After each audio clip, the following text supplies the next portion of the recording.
Meus prezados, dando continuidade ao vídeo que nós falávamos da rarefação, né? Esse vídeo que fala do adensamento do corpo, da rarefação, né? E que nós encerramos aí alguns dias atrás.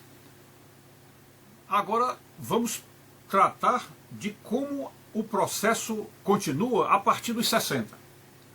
Observem que as pessoas que alcançam os 60 anos começam a ter consciência de que o corpo já não tem mais as facilidades que tinha, já não alcança mais os índices que alcançava antes, as próprias caminhadas já são mais lentas, já não corre mais, e fora isso, começa a aparecer certas sensibilidades que antigamente não tinha, e também algumas insensibilidades que antigamente ele tinha. Então, a coisa vai mudando de um modo tal que a gente começa a pensar que há alguma coisa estranha acontecendo. E a impressão que me vem, ao analisar o processo que está ocorrendo em mim, né, eu já estou há 5 anos com 60 anos, né, portanto estou com 65. E neste processo desses 5 anos, o que está me dando a impressão é de que a alma interna de dentro do corpo, esta alma que está ocupando este corpo, essa alma não perde energia, ela não perde a juventude, não perde a jovialidade, não perde força, né? Pelo contrário, ela se expande, ela vai tomando mais espaço. Só que, claro, nós estamos falando aqui de um espaço transcendental, né? Não é um espaço dentro do corpo como se fosse um bolo alimentar dentro do estômago que está inchando tudo. Não. É algo da expansão da alma, espiritualmente falando, de consciência, de abrangência, de até onde ela vai, até onde ela capta as realidades do mundo. Então, ao mesmo tempo que a alma está ampliando os seus limites espirituais e está se ampliando de tal maneira a alcançar outras realidades, ao mesmo tempo o corpo está diminuindo os seus poderes de reter a alma, ou de conter a alma dentro de si. E então o corpo já não pode mais fazer tudo que a alma pensa em fazer, ou tudo que a alma poderia fazer se estivesse livre do corpo. Então o corpo já não tem mais essa condição. Por exemplo, a alma pensa numa corrida, ou sonha numa corrida. O corpo não pode mais correr, ou não tem mais condição de correr. Então, acaba sendo uma coisa que limita a alma. Então, não está errado em se dizer que uma pessoa velha está presa a um corpo. Ela está presa a um corpo. E é uma prisão, até certo ponto, uma prisão terrível, que poderia ser considerada até um castigo, porque se nós não tivéssemos pecado, e me refiro aqui também ao pecado de Adão e Eva, se nós não tivéssemos pecado, o nosso corpo, primeiro, provavelmente ele não envelheceria. Provavelmente não. Talvez, inclusive, nós nem passássemos pela morte. Talvez nós fôssemos trasladados para o reino de Deus, como Enoque foi trasladado. Talvez não houvesse morte. E há um discurso de Jesus perante os apóstolos, aliás, perante São Pedro, acho que os outros apóstolos estavam ouvindo também, onde Pedro parece que enciumado com João Evangelista, Jesus olha para Pedro e diz: que te importa se eu quiser que ele viva até que eu volte? Então essa história de que alguém poderia viver até a volta de Jesus é uma prova de que, se nós não tivéssemos pecado em Adão e Eva, a gente provavelmente não morreria. Nós seríamos trasladados como Enoque foi. Então, em razão do pecado, o corpo então entra na entropia cósmica, começa a se desvanecer, começa a se desintegrar, ao mesmo tempo que a alma vai se expandindo, vai ganhando consciência, vai aumentando seus limites, e portanto o corpo passa a ser incapaz de conter a alma, incapaz de aprisioná-la. Então a alma começa a sentir a prisão de estar dentro daquele corpo deficiente, daquele corpo em degeneração, em entropia. Ao mesmo tempo o corpo se sente incomodado, se sente desconfortável, porque a expansão da alma acaba apresentando para a consciência e para a sensibilidade, acaba apresentando certos sintomas que alguns médicos e de algumas medicinas poderiam até dizer que aquilo é uma doença. Entende? Vamos ver aqui se a gente consegue dar um exemplo. A alma começa a ficar muito mais sensível, começa a captar mais as realidades externas, internas e externas, internas e externas, e então ela pode captar algum sintoma que talvez nem tenha sido externo ainda no corpo, não é visível ainda no corpo, mas ele já está sentindo dentro dele, como se fosse um exame. Vou usar aqui uma expressão do mundo, né? Porque nós estamos num assunto difícil de a gente falar, porque a linguagem humana é muito pobre para essas coisas.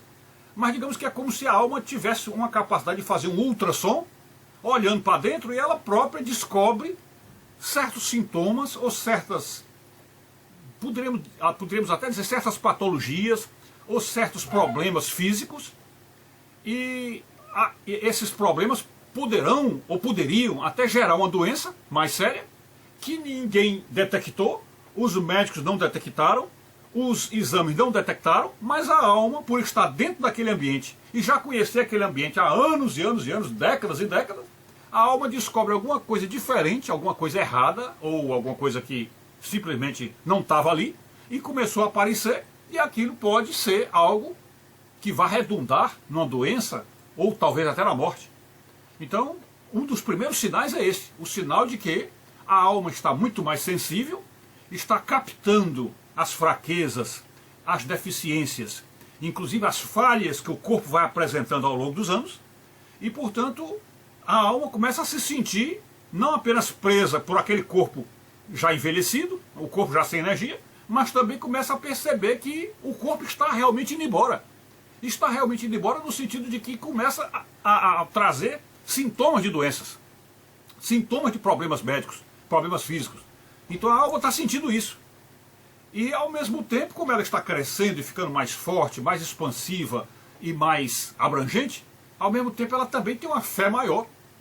E portanto esta fé trabalha em contrário à entropia, e portanto um cristão autêntico, um cristão verdadeiro pode viver muitos e muitos anos, talvez possa chegar até os 100, coisa assim, porque a fé vai se contrapondo aos danos que a entropia faz.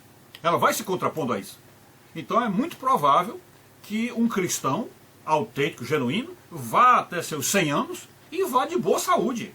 Vá de boa saúde, sem nenhum problema físico mais grave, sem nenhum Alzheimer, e talvez morra apenas com a parada cardíaca, assim, abrupta, sem maiores lances de problemas com o hospital, com remédios, com dores, etc.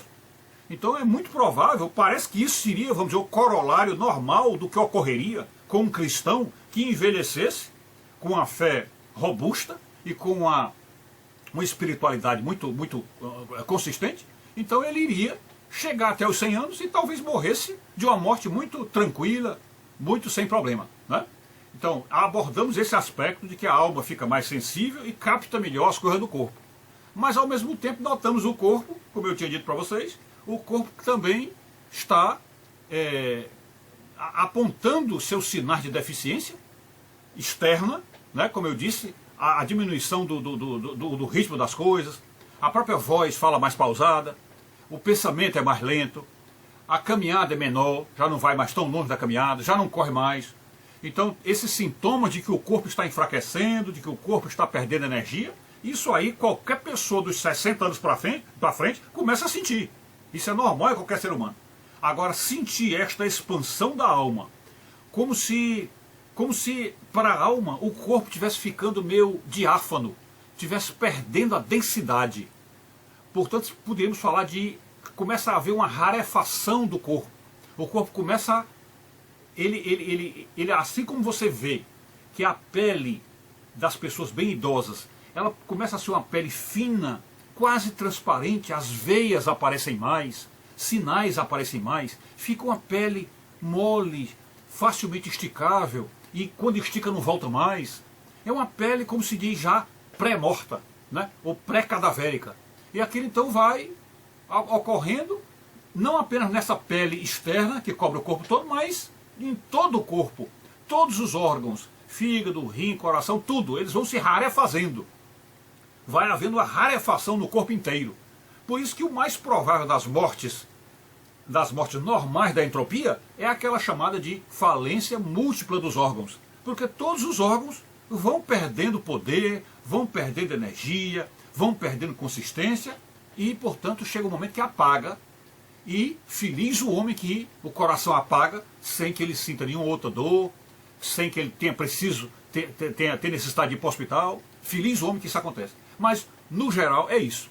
Então, esse é o aspecto externo, que é o corpo, que vai apresentando esses sinais, e o aspecto interno é a alma, passa a vivenciar a realidade de uma maneira muito além do que o corpo é capaz de descobrir. Então, por exemplo, dando um exemplo, com a minha vida acontece assim. A gente vai fazer um passeio de carro e às vezes passamos por algumas avenidas, ou passamos por alguns bairros, ou por algumas cidades, e dá a impressão de que, das duas, ou eu já estive lá, e pela minha memória de velho esqueci que passei por lá, ou a alma anteviu, ou a alma chegou no local antes, e quando o carro chegou comigo, a alma já tinha visto o ambiente que eu cheguei.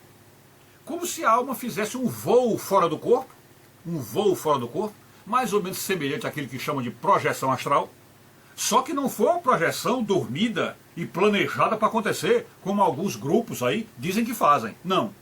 É como se fosse algo natural, entre aspas, mas natural, que ocorre naturalmente com corpos que vão envelhecendo. Isto é, como o corpo vai se rarefazendo e vai ficando menos denso, ele começa a permitir que a alma se espalhe e vá saindo, e vá viajando, e vá fazendo incursões e descobrindo coisas muito além de onde o corpo está presente. Ok? Então, a ideia de que vamos fazer uma viagem, depois dos 60 anos, vamos fazer uma viagem, e às vezes descobrimos coisas na viagem muito antes de chegarmos lá, é uma prova inequívoca de que a alma está já ultrapassando os limites daquele corpo e já está sendo capaz de captar as várias situações e os vários ambientes onde ele vai andar. Ok? Para muita gente isso que eu estou dizendo não é novidade. Não é novidade. Porque existem grupos esotéricos, existem grupos de espiritualistas e outros grupos assim, e principalmente gente que trabalha com a projeciologia, que é aquela ciência que estuda a projeção astral, e que eles já têm uma ideia quando falam de bilocação, quando falam de levitação, quando falam de psicocinese ou psicokinestesia, que eles falam dessas coisas que são poderes paranormais.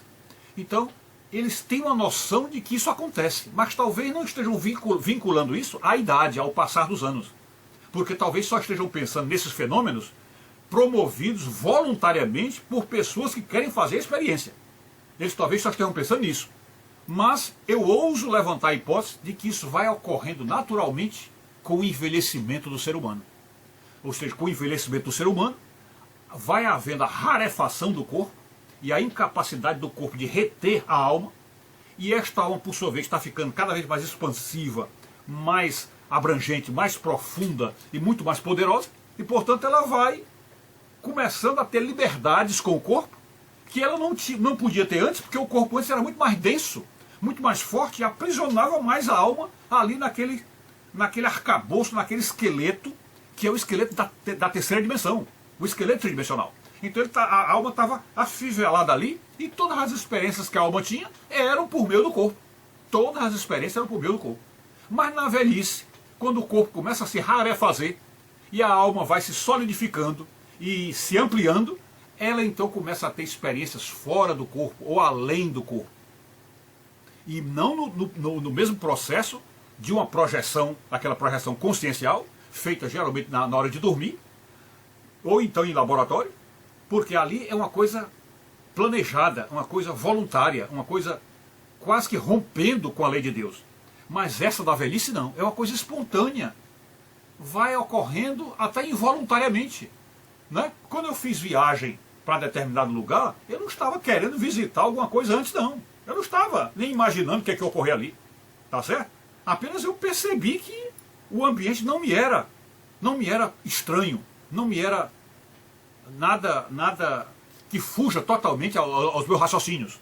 Alguma coisa daquele ambiente já estava compondo ali os meus pensamentos. Né?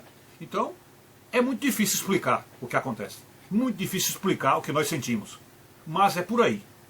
É possível que eu ainda possa fazer um terceiro vídeo dentro desse tema. É possível, caso eu descubra maneiras melhores de contar a história. Mas isso aí é o principal. Então, com isso, nós deixamos claro o processo todo que vem desde o nascimento até a morte, do que é que ocorre quando a pessoa nasce, quando a fecundação do óvulo com o espermatozoide, até o desenlace final, que é quando a alma deixa o corpo, portanto se vê livre da prisão da carne, e livre da prisão da carne ela vai esvoaçar, né, volitar por aí, e aí, portanto, ela terá experiências fora do corpo. E nessas experiências fora do corpo, completamente livre do corpo, porque o cordão de prata já terá sido rompido, não há mais ligação com o corpo, cordão de prata rompido, então a partir dali ela somente como alma, somente como espírito completamente solto, ela então passa a apreender a realidade sem os limites da carne. Ela passa a captar tudo que ela captava na realidade, mas com muito mais profundidade, porque os limites agora são, aliás, os sentidos agora são ilimitados, porque ao invés de ele ter apenas aqueles 5 sentidos que todos os corpos têm, né? Olfato, tato, visão, audição, né? aqueles 5 sentidos nossos, ela agora tem o 6º sentido, o 7º sentido, o 8º sentido, então, portanto, ela está livre da carne e podendo captar a realidade por uma série de outros sentidos, tá certo? Que a alma sozinha, ela tem esses sentidos superiores, ok? E é desse modo, sem o corpo, com esses sentidos ampliados, que ela vai ter uma conversa com Deus, e nesta conversa com Deus é que então ela terá muito mais condição de ver e entender o que Deus está falando, e portanto talvez aí se veja muito maior a possibilidade de um arrependimento, de ela perceber na conversa com Deus, olhando para dentro de si, onde ela errou, por que errou e por que não deverá errar mais. Ok? E aí eu já estou começando a contar um pouquinho da história do que ocorrerá depois da morte, né? Naquilo que a gente costumou chamar de Vale da Sombra da Morte, ok? Mas então é isso, isso aí fica matéria para um outro vídeo, né? Fique com Deus, saúde e paz, tudo de bom.